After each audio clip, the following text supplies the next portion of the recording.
and then another sort of fairy, mummified fairy that supposedly was found, and that tale and what happened from that. And that's recent. So yes. My cousin knows a lot about this topic. So Oh, that's yeah, wonderful. Yeah. And I have several books I'm going to recommend too on the subject if people want to learn more about them. And I have some friends that are really into the fairy realm, and they even make little fairy doors. And I think she sells fairy things. yes, they decorate their yards, and one Yeah, lady collects gnomes. So I mean, a lot of people are into this, and I think we all need a little magic in our lives now and why then. not? Why not? Spice it up a bit. Yeah, exactly. So just let me know when you're ready for me to begin. You can just go ahead, and I'll just I've already started up YouTube, so Oh, anytime. okay. Well, hi, everybody. I'm your host today, Leanne Ball. This is our Spirited History series. Today, we're going to talk about the fairy realm, mythology, and culture. First, I always start out each of our series a little bit about myself. If you're new to the Spirited History series, I am Leanne Ball. I'm a historian and folklorist. I'm also a radio host of Spirited History, which is a show that's heard every Friday night at 8 p.m. Eastern Standard Time on the ParaX Radio Network. And we highlight historic locations or paranormal history, and we talk about sort of the legends that surround them and some of the theories in the paranormal. So if you're interested in learning about that, check us out every Friday night at 8 p.m. Eastern Standard Time on the ParaX Radio Network. I'm also a retired business owner. I created a business called Creative Movement Connection, and I traveled to different early childhood educational facilities and taught instructors, and also taught the wee ones art, music, dance, history as well, and some arts and crafts. I enjoyed it, but after 25 years, it was time to retire and pursue my other passion, which is history. And I love searching out a topic and finding out more about it and then sharing that information. And Spirited History sort of grew out of my radio show, and now I offer educational programs, events, classes, and lectures. And I also consult on historic research. About last year, about this time, I started a 9-month exploration in researching a historic site to get them a historic marker designation. And tomorrow I get to go look at the marker because we were awarded that marker after 9 months and various research and papers that had to be turned in. And so I'm excited. I get to go to the city planner's office, and we're going to figure out exactly where the sign will be erected. So I'm very excited about that. Today, we are going to delve into the mythology and culture of the fairy realm. And we're going to start out today with, fairies are pagan in origin, and they're found among all branches of Celtic families. Once known as pagan gods and goddesses, the tradition of worshiping these little beings spread to France, Germany, and the British Isles.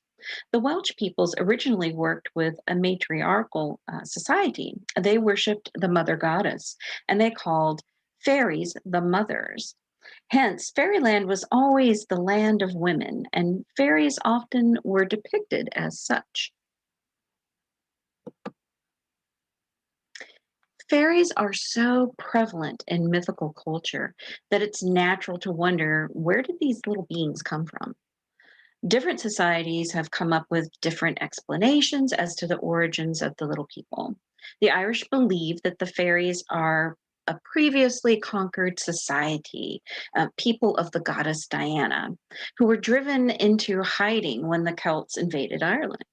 The pagan gods, skilled in building and magic, went underground to live in the tombs and mounds that they had built.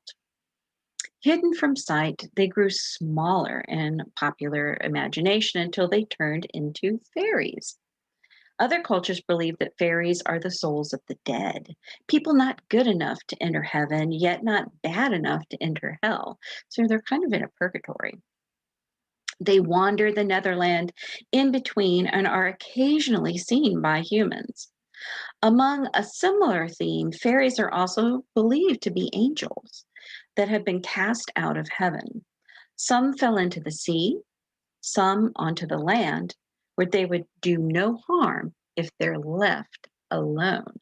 There's a key right there. In Wales, fairies are thought to be a race of invisible spiritual beings living in the world of their own. Some people also believe that fairies were originally local gods of nature spirits that sort of dwindled in majesty and size over time.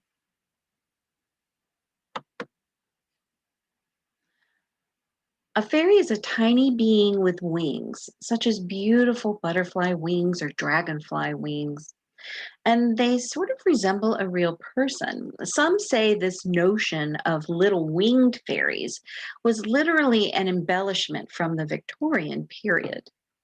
They are said to have magic powers, such as the ability to change seasons, weather, and other aspects of nature. Fairies move swiftly and can become invisible, blending into the woods. They wear green clothes and tend to live on hills, in woody dells, underwater, or other worldly areas where they are frequently at war with insects and reptiles. Fairies eat fruit and are capable of producing things like shoes and bows. They enjoy music and dancing and love to play tricks and brawl with each other. They are capable of taking human lovers, and fairies have been known to enchant humans and trap them in their fairy realm. More frequently, they just like to steal household items. And I have to say, I probably then have a lot of fairies in my house because I can never find my glasses or my keys. And it's an ongoing theme. So maybe I should think about maybe the fairies are playing tricks on me. I don't know about you. Folk beliefs. One popular belief is that fairies were the dead, like I said earlier, and they're sort of a subclass of the dead. One tale recounted a man caught by the fairies who found that whenever he looked steadily at one, the fairy was resembling his dead neighbor. This was among the most common views expressed by those who believe in fairies, although many of the informants would express the view with some doubts. So some people in their culture think that it is someone who has passed on, and you're just seeing a reflection of them.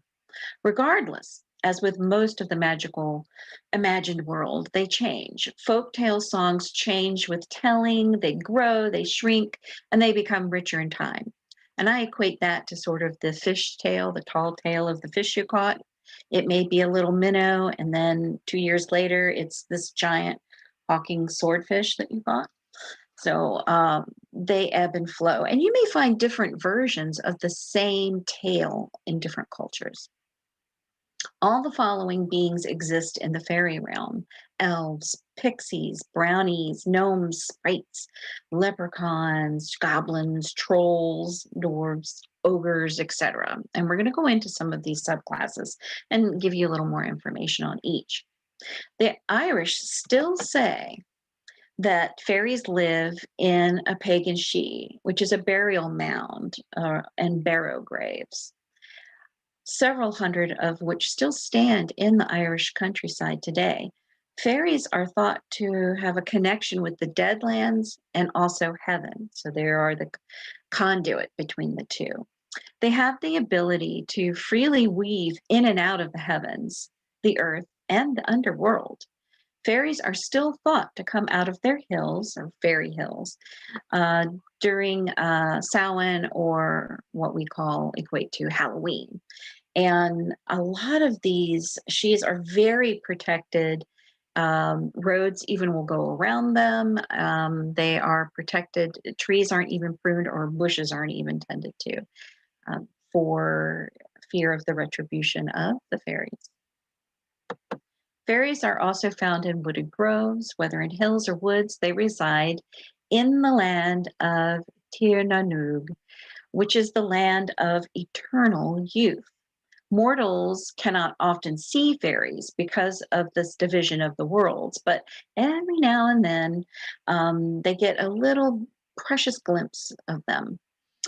This often will happen at twilight when the veil of the worlds is briefly parted. Travelers must be wary, however. Entering Tir Nanug can be very dangerous, as few mortals have known to escape alive. Mischievous fairies have been known to lure travelers into the Tir Nanug, and a few of these travelers have never returned. Travelers that did return often describe a dream-like state in which they spent most of their time in a curious fog. Sometimes a traveler would come back decades later only to find his loved ones had passed away, while the traveler himself was still young as the day that they had entered the grove. Will-o'-wisps are illuminated fairies, pretty lights, which may lead unwary travelers into that strange land, and you can avoid them by refusing to follow them. Fairy people are thought to have descended from a race of elves. Elves are an ancient race of magical, slender creatures with pointed ears thought to be extinct. Unlike fairies, they lack the ability to fly, which may have made the fairies a more adaptable race. Elves were once very closely associated with the land and with nature, and fairies took over many of their roles in this tradition. Fairies are now air, water, fire, and tree spirits. They're also the 4 points which make up the pagan pentagram: air, fire, water, and earth. This 5 point is spirit, which the fairies incarnate and represent. Throughout most of the former Celtic nations, Ireland, Scotland, Wales, Brittany, and Germany, the fairies are becoming sort of things of the past. Even though fairies are commonly believed to exist today, from the 18th century and on, they have been seen less and less. Once firmly ensconced in the minds of men and women, fairies are now in their decline. People often don't see many of them. It makes some argue that fairies will eventually disappear when we all stop believing in them. So here are some characteristics that we're looking for. Fairies generally are described as human in appearance, but they have these magical powers.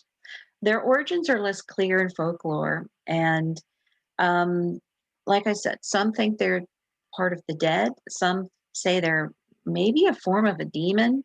Um, some say it may be an independent species, different than humans and different than angels. For me, folklorists have suggested that their actual origin lies in a conquered race living in hiding, or in religious beliefs that lost sort of currency when Christianity took over. These explanations are not necessarily incompatible, and they may be traceable to multiple sources. I tend to think that once Christianity became the norm, more and more of these pagan traditions were gobbled up and forgotten.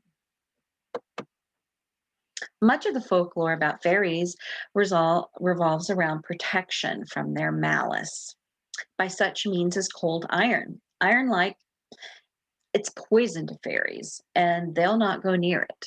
Also, charms of rowan and herbs, or avoiding the offense by shunning locations that are known to be fairy areas, and thus those fairy mounds. In particular, folklore describes how to prevent fairies from stealing babies, and, which they would substitute with a changeling. And they would also abduct older people as well. Many folk tales are told of fairies, and that they appear as characters in stories from medieval tales of chivalry to Victorian fairy tales, and up to the present day in some modern literature. And we'll discuss further some more of the protective measures to guard against the fae later on in this presentation. There's a manuscript, The Secret Commonwealth of Elves, by Reverend Robert Kirk, a minister of the parish there in Stirling, Scotland. And this was written in 1691, about the Siths or fairies. The good people, they're said to be of middle nature between man and angel, where demons thought to be of old, of intelligent, fluidious spirits, the light, changeable bodies, like those called astral, somewhat of nature of a condensed cloud, and best seen at twilight. So he's actually describing how these creatures look. As I said, wings were common in the Victorian and later artwork of fairies, but they're very rare in a lot of the folklore tales. And mm, some of the smaller fairies are said to fly, but usually they're on the backs of birds or other insects or animals that fly. All right, so let's go into some of these categories that these fairy folk are, and then we'll go into specific kinds.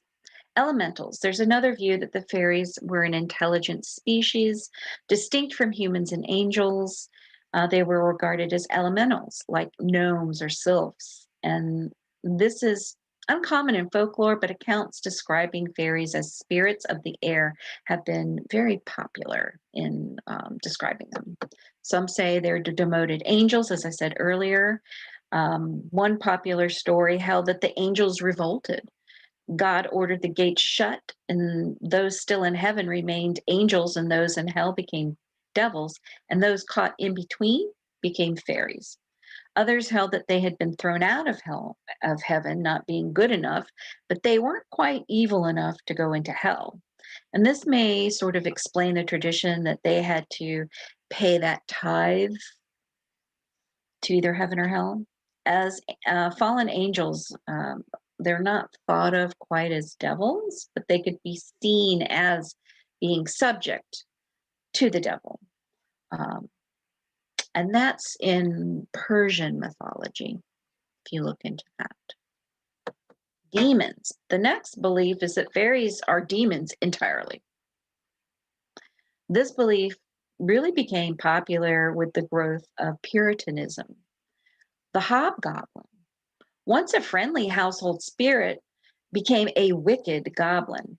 Dealing with fairies was, in some cases, considered a form of witchcraft and punished as such in this era of Puritanism. Disassociating himself from such evils may be why Oberon, in A Midsummer Night's Dream, carefully observed that neither he nor his court feared the church bells, which bells is another way of sort of warding off fairies. Humans. Less common belief is that fairies were once humans. One folk tale accounts how a woman had hidden some of her children from God and then looked for them in vain because they had become the hidden people, the fairies. This is parallel to a more developed tale of the origin of the Scandinavian Huldra. You can see our Huldra here, and she has sort of a tail like a lion.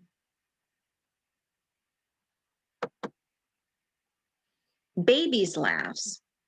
A story of the origin of fairies appears in a chapter about Peter Pan in J.M. Barrie's 1902 novel, The Little White Bird, and was incorporated later into the works about the character. Barrie wrote, "When the first baby laughed for the first time, his laugh broke into a million pieces, and they all went skipping about, and that was the beginning of fairies." I love that. I love that.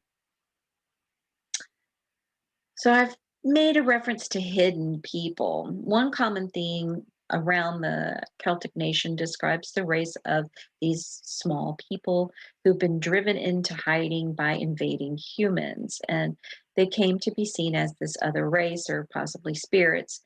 And they're believed to live in the other world that is described as living underground in hidden hills, which many feel like could be these ancient burial mounds that you see in the UK. Um, and they are protected as well. The concept of the other world is also associated with the Isle of Apples, also known in our Arthurian mythos as Avalon. Here we find a silver bowl that's allowed a living mortal to enter and withdraw from the other world or land of the gods. According to legend, the fairy queen sometimes offered this type of branch to worthy mortals, granting them safe passage and food during their stay.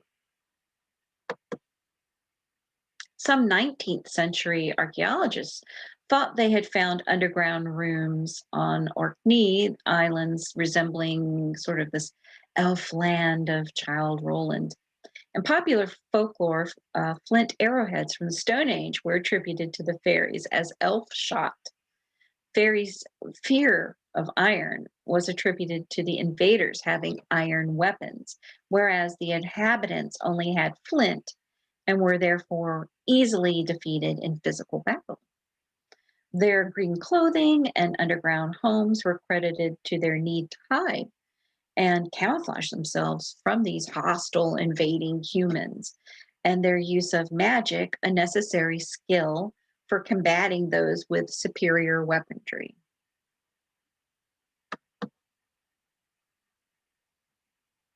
In Victorian beliefs of the evolution of the fae or fairies, cannibalism among ogres was attributed to memories of a more savage race, still practicing it alongside superior races that had abandoned it. So you have Selkies described in fairy tales as shape shifting seal people, and they were attributed to memories of skin clad primitive people traveling in kayaks. And again, you're going to see these explanations for things. This is why they do this. This is why they do that. And you'll find that a lot in folklore. Another theory is that fairies were originally worshipped as gods. Now, with the coming of Christianity, they lived on in a dwindled state of power in this folk belief. In a particular time, fairies were reputed by the church as being evil beings. Remember Puritanism. Many beings who are described as deities in older tales are described as fairies in more recent writings, so they have been adapted. Victorian explanations of mythology, which accounted for all gods as metaphors for natural events that had come to be taken literally, explained them as metaphors for the night sky and the stars, meteors, um, and you'll see that as well. According to theories, fairies are personified aspects of this nature concept. I've talked about the spirits of the dead. I noted many common points of belief, such as the same legends being told of ghosts and fairies and the she, and actually the burial mounds, it being dangerous to eat food in both fairyland, Hades, and heaven. Both the dead and the fairies live underground. So there's a lot of analogies between the living and the dead. You don't want to go to the fairy mounds because, in actuality, when someone passed, they're buried, and that would be seen as eating the food of the dead, and what would happen to you. So here we go into our mischief that our fairies are said to bring. If you encounter fairies, they are notably known for mischief and malice.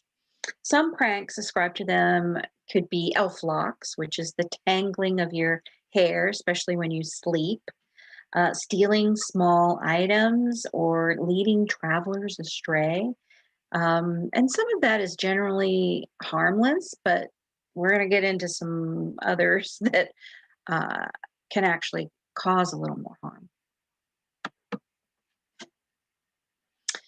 The more dangerous behaviors are attributed to fairies, stem from kidnapping. One apparent corpse being a wooden stand in with the appearance of a kidnapped person. Tuberculosis is sometimes had been blamed on the fairies, forcing young men and women to dance at revels at night, causing them to waste away from the lack of rest. So they can never stop dancing. They dance till they die. Fairies riding domestic animals, such as cows, pigs, or ducks, could cause paralysis or a mysterious illness. So, again, we're trying to find an explanation for something that's happened. So, we're going to blame tuberculosis or sudden illness on the fae, the fairies. You've been enchanted.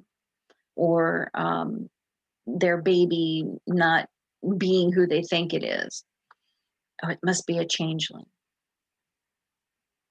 And really, the baby may just have colic.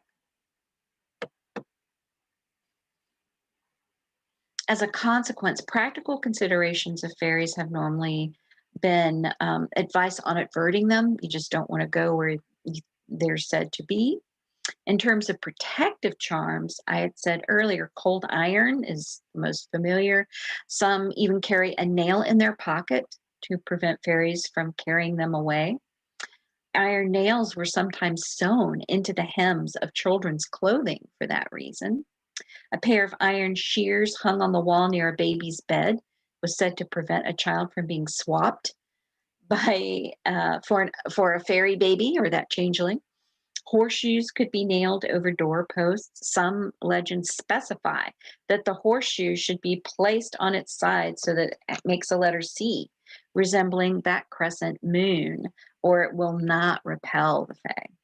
Steel is known as an effective measure against fairies.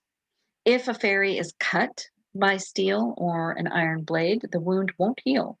And in some instances, it might heal, but it's going to take a very long time and it will incapacitate them. In some stories, the fae is slowly poisoned by such a wound. Steel and iron weapons are among the few things that are said to kill the fae. Other things regarded as detrimental are wearing your clothing inside and out, running water, bells, specifically church bells, St. John's wort, four-leaf clovers, among others. Fairies could vanish at will and remain invisible to mortal eyes for as long as they pleased. Carrying a four-leaf clover would allow you to see them, but only once. A Celtic tradition was to sew several of the clovers into a tiny bag to be worn around your neck. You could then discern the fairies once for each clover in the bag, so you'd have several in your bag. Some legends say that the clover was to allow you to see through the fairies' glamour and magical disguises, so you could see through their magic. And some lore is contradictory to some of these, such as rowan trees and some tales being sacred to the fairies and other tales being sort of a protection from them. So with one you might be protected and the other it doesn't really protect you. In fact, fairies quite like rowan. In Newfoundland folklore, there's a popular type of fairy protection, which is bread, varying from stale bread to hardtack or a slice of fresh homemade bread. The belief is that bread with some sort of special power is really an ancient one. Bread is associated with home and of the hearth, as well as industry and the taming of nature. It seems that this is disliked by some fairies. And on the other hand, in Celtic folklore, baked goods are a traditional offering to the folk as cream and butter. Uh, you can also make it sort of an offering to make our fairies happy and content. And depending on what your intent is, it may be a protection. Some people would put a piece of dry bread in one's pocket if you're going to go to an area that is supposed to be haunted by the fairies.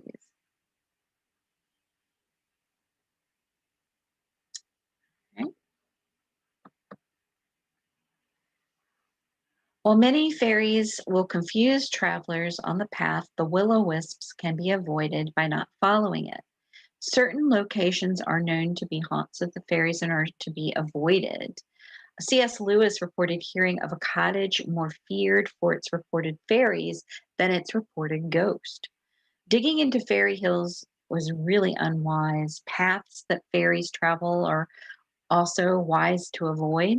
Homeowners have literally knocked the corners from their houses because the corner blocked a fairy path.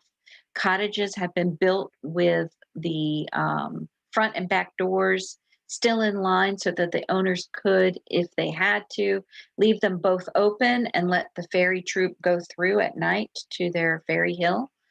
Locations such as these fairy forts are left undisturbed. Even, like I've said earlier, cutting brush of the fairy forts was reputed to be death to those who performed that act. Fairy trees, such as thorn trees, were dangerous to chop down. One such tree was left alone in Scotland, though it prevented a road from being widened for 70 years. So these traditions are held and respected.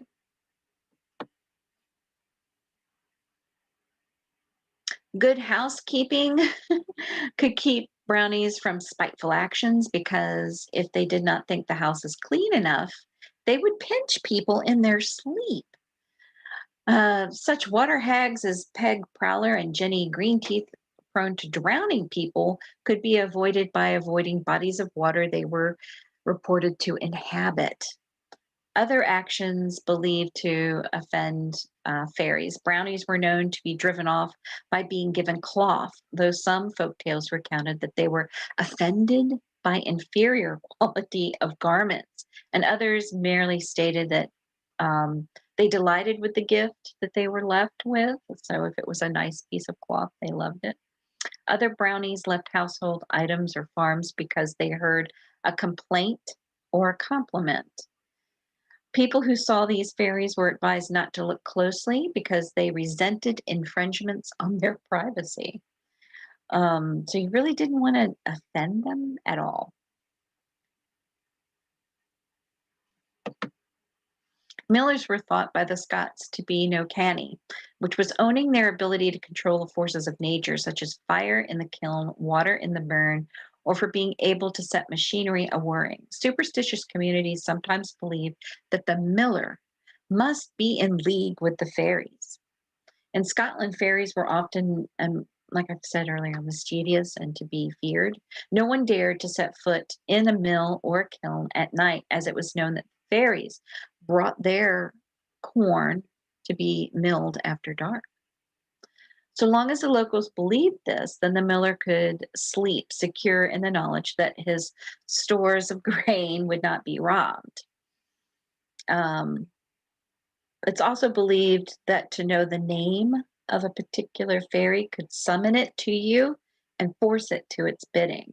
The name could be used as an insult towards the fairy in question, but it could not, also rather contradictory, it could grant powers and gifts to the user. So there are ways that you can supposedly utilize the fairies to actually be good for you. So we have two different classifications. We'll have good, bad. We have the Seelie Court, is described as those fairies who could seek help from humans, warn those who have accidentally offended them, and return human kindness with favors of their own. Now, they will avenge insults and they could be prone to mischief. Don't get me wrong. They're not 100% A-okay. They were thought to appear at night. And they could, like I said, do very mischievous, I can't talk today, mischievous deeds. The Unseelie Court is used to describe the darkly inclined fairies.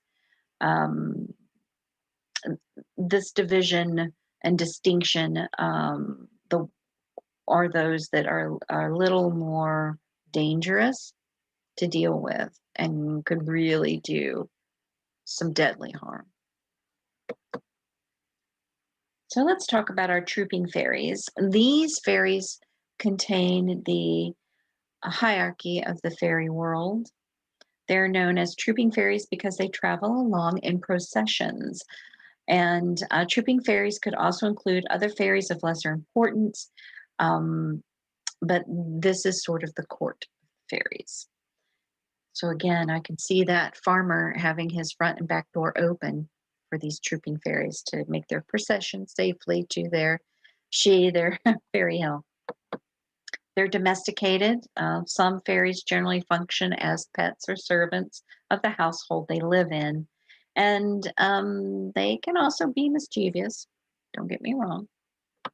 Welsh fairies are domesticated.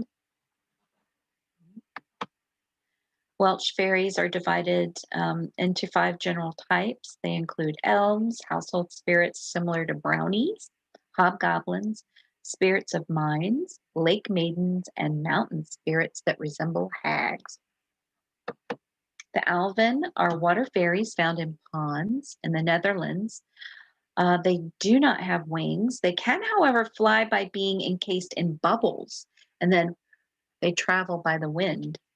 They're small fairies are extremely light, and they may shapeshift into otters. There's another kind here that also shapeshift into otters. We'll talk about. Ash rays are water fairies from Scotland, and they're mistaken for sea ghosts. They have white bodies and look like a very young human, and they can be both male and female. They're nocturnal fairies. If sunlight hits them, they will melt into a rainbow colored pond of water. The Asray. In English folklore, this type of aquatic fairy is similar in some ways to mermaids, nixies, selkies, sirens. Some sources describe them as timid and shy, and they're small. They only stand about 2 to 4 feet tall. Um, and you may see some accounts of them being extremely elongated and thin and tall, but most stories are the 2 and 4 foot. They're said to look like beautiful young maidens, sometimes even young children, but they're actually hundreds of years old. One key sign is they may have webbed feet and hands. If the Ashray is seen by a man, her beauty is so great that, according to folklore, the man will instantly wish to capture her. They're definitely afraid of being captured. And again, they have the same fate as the Ashrays. If they're hit by sunlight, they turn into a pool of water. There is a tale of one fisherman who caught an Asray and claims that the touch of her skin was so cold that where the Asray touched his arm while pleading for her freedom and her life, that flesh never warmed up. Their inability to survive daylight is similar to one of the Scottish fairies, the Ballybog. Peat fairy are ancient Irish fairies that protect the peat bogs of Ireland. And they're sort of ugly in appearance. They're covered in mud, and some reports that they can look like either side here in this slide, but most reports are the round little guy, known as boggins in northern England. So they're round. Brownies are very common. This is one of the most common that you'll read about. It's a house fairy. And they've come from Scotland to America by Scottish immigrants. And they're associated with the elemental earth. They're also known as a house brownie or a little man. They're supposed to pick up a house with a nice and caring family in which to aid the people of the house with their chores. And they do it at night when everyone is sleeping. Some believe that brownies have the ability to shapeshift into domestic and farm animals such as a rooster.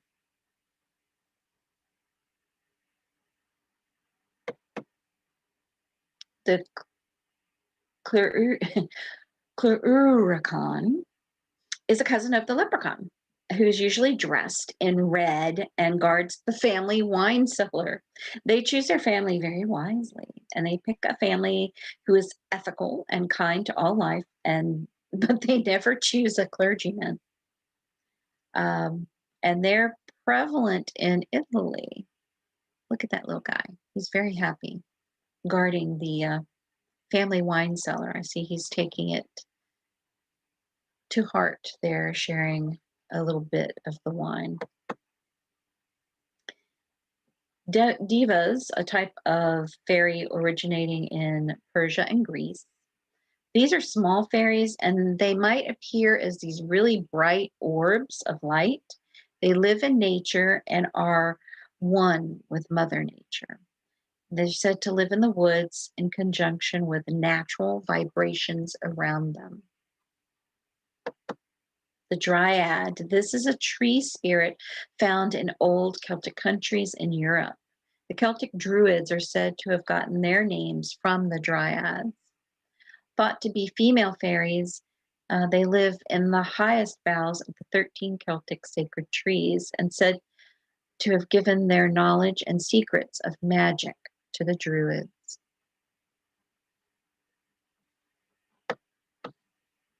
Elves. This type of fairy has been seen all around the world. Their appearance changes from country to country. Some say elves are tall and beautiful, while others claim they're small and chubby. Most do not bother with humans, but in general rule, trooping elves are good. Solitary elves are usually malevolent. And, right now you're going to see them a lot in games and movies and books. Gnomes. This type of fairy are said to live among tree roots in deep forests. This belief originated from Scotland and was brought to America by immigrants.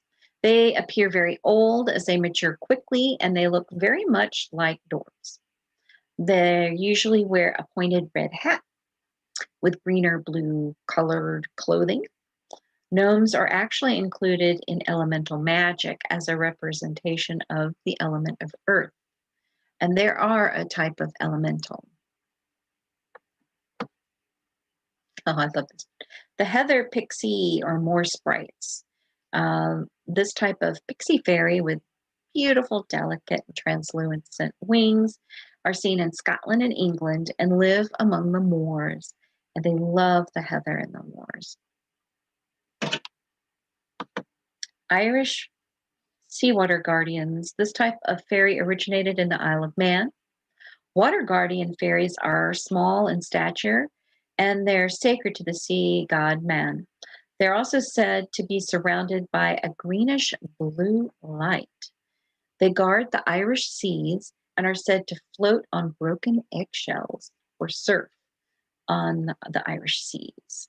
We have our leprechaun, this type of fairy from Greece, excuse me, this type of fairy who's a treasure hoarder.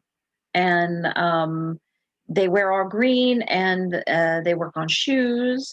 They said that they hide their cauldrons of gold and treasure at the end of the rainbow. The treasure's ever found, the leprechaun will also offer 3 wishes along with a pot of gold. Nymphs, type of fairy from Greece, they're very seductive. Wood nymphs, water nymphs, tree nymphs, grove nymphs.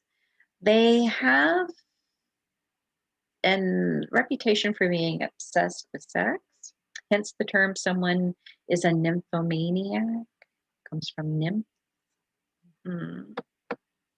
Pixies. Oh my goodness. This type of fairy originates in Scotland and has been seen everywhere, usually depicted as small fairies with wings, pointy ears, and noses. Here are our shapeshifters, our selkies. They are usually women. Fishermen see these women and they will turn into our little otters or seal coats. Most legends told of women silkies who would be caught by the fishermen, made to be their wives, only to find their seal coat later on, and so then they'll take them back to the sea, forever leaving her grieving husband and children behind on land. Our sprites are small, supernatural, magical beings used in European folklore. They have more ethereal qualities. Um, you might see them in William Shakespeare's Tempest as the character Ariel, sort of fits that description of the sprite. The Urisk is a kind of odd looking Scottish fairy. I kind of feel sad for these guys. He sits by lonely pools waiting for passers-by in hope of friendship, but he's always shunned because of his peculiar appearance. Most people are scared of him, horrified of him. But he's not really going to do anything bad to you. He's just really misunderstood. So I kind of feel sad for him. The will-o'-wisps. This type of fairy dances across the lake in bodies of water at night. The light that these fairies give off tends to look like a flickering candle or a flickering orb of light. So now the more darker fairies of the Seelie court, of course, are the banshee. This is in Irish and Scotland folklore. If you hear the banshees cry, it's the warn of death. Changelings. Why is it not? Here we go. Changelings. There we go. Considered. Oh, these are scary because you are stealing a human being and replacing it with an elf child. It's a common thread in folklore that the eating of the fairy food would trap the captive as well. So once they're taken, if they eat the food that they're given by the elves, then they're trapped forever in fairyland. But it's scary, and in some instances, it's not the baby being taken; it's an older person as well. So there are others here. Mer people, kelpies, again with the water spirits, salamanders, they're sort of known as a fire elemental as well. Avalon, as I've talked about, Lady of the Lake, is also in the fairy realm. There are many, I mean, I could go on and on of the different kinds and classifications. And it just depends on which culture you're looking at, because really all around the world, there are different beliefs of these elemental beings, these magical creatures. I do want today to spend the next portion of my class here talking about the Cottingley fairies. And this was a very interesting case that popped up in 1917 that involved two young girls and Sir Arthur Conan Doyle. Very interesting case here. Um, these fairies began in the summer of that year when a 9-year-old girl, Frances Griffiths, and her mother returned from England from South Africa to stay with the Wright family in Cottingley, West Yorkshire, next to the house where Polly and Arthur Wright and their 16-year-old daughter, Elise, lived. And there was this small wooded valley through which the Cottingley Beck flowed. And Elise and Frances were cousins. Cottingley Beck still flows beautifully over these rocky outcrops overshadowed by trees. And it's a really pretty location that these two children love to explore. And it quickly became their favorite spot for these two, who regularly sort of got into trouble for returning home wet and untidy after playing around in the beck.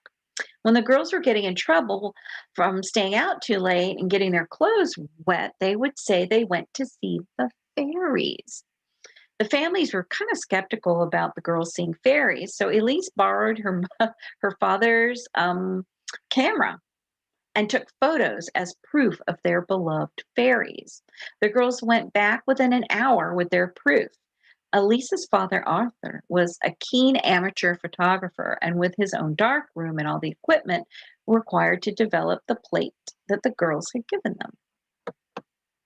This image is now a really famous one, and it shows Frances, her head slightly tilted, gazing off just to the right of the photographer. And in front of her, there were several winged creatures dressed in these beautiful clothes, and they're dancing. And it looks like she's amused and just really trying not to laugh. Elise had a real big interest in photography herself and a talent for art.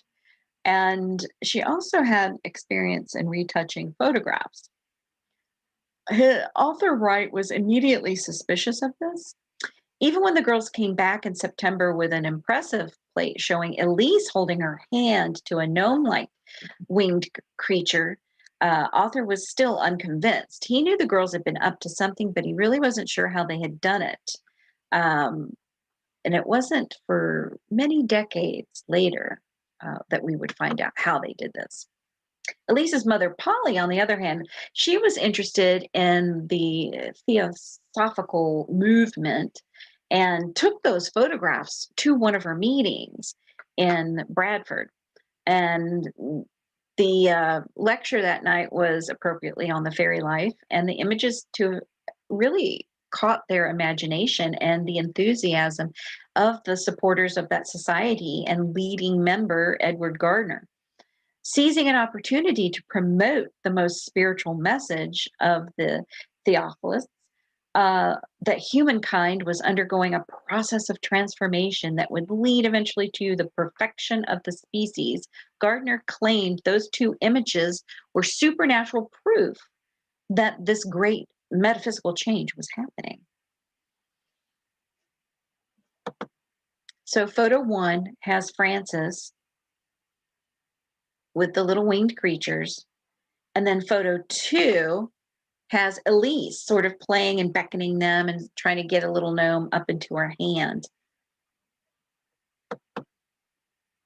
The photographs were examined by a photographic expert, Harold Snelling, who confirmed them as authentic images of what was in front of the camera, thus avoiding having to validate these images as fairies.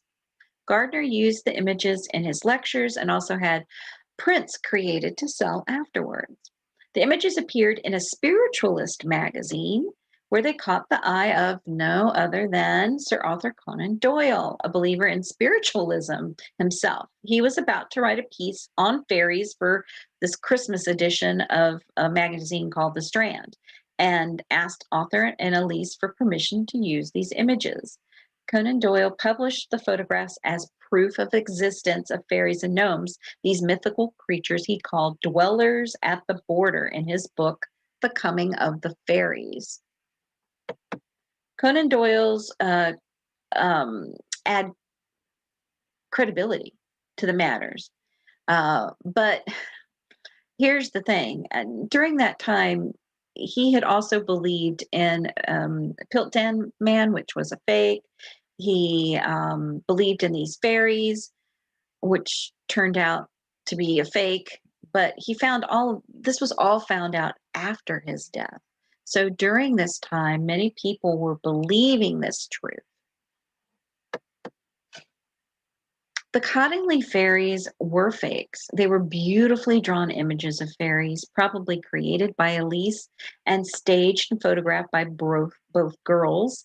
They had been copied from this book, and we're going to compare the images in a minute. Princess Mary's Gift Book, which was published in 1914.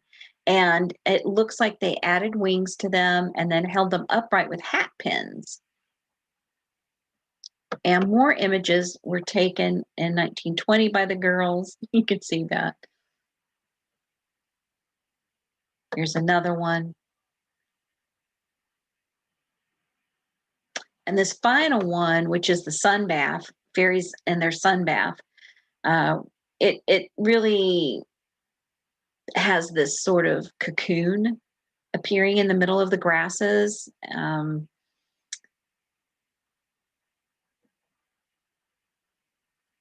Why were these so popular? Perhaps the timing had to do with, World War I was happening. The 1920s and 30s, fairies, gnomes, and other supernatural creatures would be popular subjects for mass marketed prints and poetry and ornaments. So I think it was just on the cusp of people wanting some type of enchantment or magic or distraction in their lives. But you can look and see comparisons to the book and how the fairies were probably copied by these girls.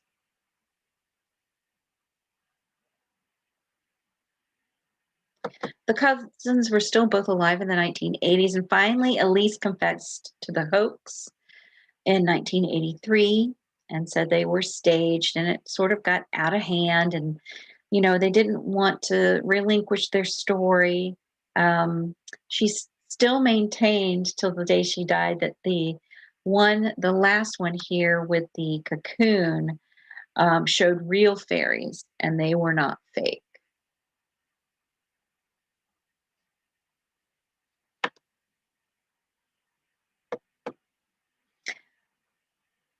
A more modern take on an interesting case of a mummified fairy was found in Derbyshire by a dog walker at Flintstone Hill near Duffield.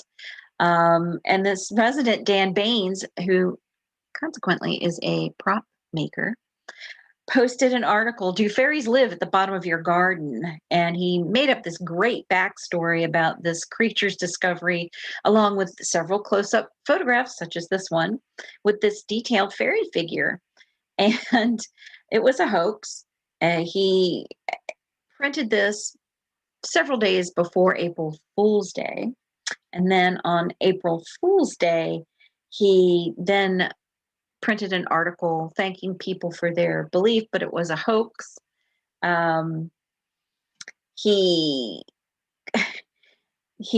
when he posted it, within like several minutes, he had 20,000 hits from day one for fairy believers on social media, just going and looking at this site, believing in it. They believed it. But he said, no, it is a fake. And he ended up selling it on eBay for 280 pounds. That's a lot of money for his fake fairy there. But so there are still people trying to come up with these fairy hoaxes. These ethereal beings in folklore and in our social media and in our written works and movies, they add such excitement and a little magic and wonder to our lives.